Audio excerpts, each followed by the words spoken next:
Quick update. Just got finished thinning out the tomatoes over here.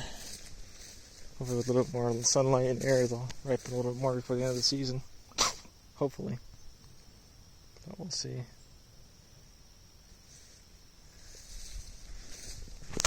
That and the squash and pumpkins are looking pretty good over here. With the surprise find of a tomato, I guess, from a year or two ago that somehow survived in the compost pile. Probably the heat from the compost kept it from freezing. I got over here, which is a non-find. I gotta see what type of potato it actually is. Probably dig it out this year. I put all these sticks over here so I can find it later when it dies back. These wildflowers here I'm gonna save because this is a little nicer than having this jamming into you all the time. Still got the nice look of the spikes, but not enough to really bother you. More pumpkins. This pumpkin got eaten, unfortunately. Still, they haven't come back. They've eaten all the leaves and they'll hit the wall here, but they haven't eaten the vine, which is good. So it'll still keep going a little bit. A nice, large update. And the cordyceps, which are doing very well. You can just a moment. And the black soldier flies just laid eggs, so we'll have more of those for the fall. For larvae, see if they survive the whole winter time. Otherwise, I gotta put them in the fridge or keep them under 50 degrees to see how many survive in dormancy this year. Should be interesting. I gotta give the worms some more leaves pretty soon. The one surviving sunflower, we'll see if it actually goes to flower. All the rest are eaten by slugs and deer. That one too might be in trouble by the deer, so we might have to put some more sticks around it soon. I don't know if you can see from here all the flies on the wall of that thing. It's imaged a little bit.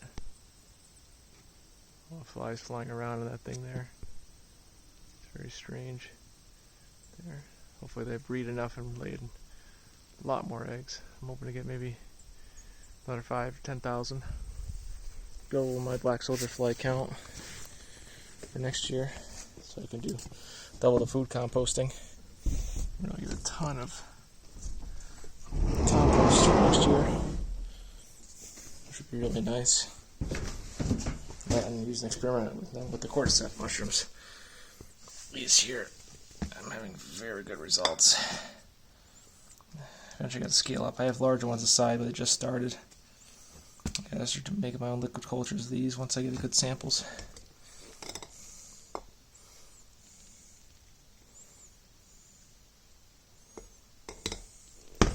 These are all the Militarius version. Let's take a look inside. See if I can get a better picture of the inside without focusing on the condensation. That's a pretty good view of kind of how it looks like. Getting a few of those little fingers there. This is the cordyceps that just grows on the caterpillars, or not really doing much on the rice and egg slash what do you call it there? Protein from the natural source, or the natural source of protein.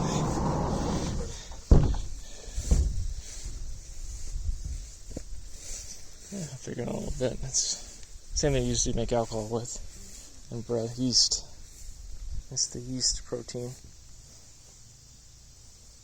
extract. That'll be probably the switch to the bug protein eventually and see how that works out in comparison to yeast, because it's easier to break down the black soldier fly than it is that and sterilize it. This thing here is still surviving. Yeah, eucalyptus. So far we haven't got any cultivated mushrooms growing this year other than the cordyceps in the bottles. None of the outdoor ones have started. Trying to get some wine caps and some morels. But might need a little bit more ash to spread. And here's some of the eggs in this container. Right here. hatched yet. What I can see. There's probably at least 20, 100 eggs there. Somewhere between 20 to 100 eggs.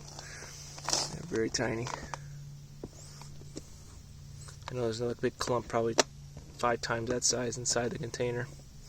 Inside the shed there. Next time I gotta just take them all out and leave them outside these containers, because I have 2 of these in here. Instead of laying in between the cardboard, I'll lay in between the 2, which is much harder to get them out, unfortunately. Didn't anticipate that, but that's something I'll do for the future. I think it's just going to be a month-long process for those flies. I thought it would only be like 5-12 days, but at this point now it's gone 3 weeks. But I think that's due to the temperature. If it was warmer, I think it'd be much easier to deal with it over time. But since we have the temperatures all of a sudden go from the 80s and 90s down to the 70s and 60s, it's not the ideal temperature for them anymore. Hopefully after a few generations they can handle those lower temperatures in the fall and the spring. But I don't anticipate leaving them outside either. That's going to be death. They spend too long under freezing temperatures or way below 0. That's an interesting experiment for rapid composting, because I'm not too happy with the worms' composting speed. It's good for the starts, but I need to maybe break down black soldier fly castings. But in terms of composting, it's way too slow. And many deer attacks. That's good for updates. And now, eventually the big thing is going to be to build a heck of a lot of air prune beds for the chestnuts and Catalan cherries and other different cherry plants that I plan on bringing to seed this year. I'm going to try them in the boxes caged off with the metal hardware cloth this time. I'm thinking about doing 4 to 8 boxes. Probably end up with about 3 to 6, depending on how much time I've got to build them. With a removable top, similar to like Edible Acres does. That'd look very nice. Then you can also, with a removable top, you can let them grow up a little larger if you don't get to them in time to trim them up and ship them out. Interesting endeavor.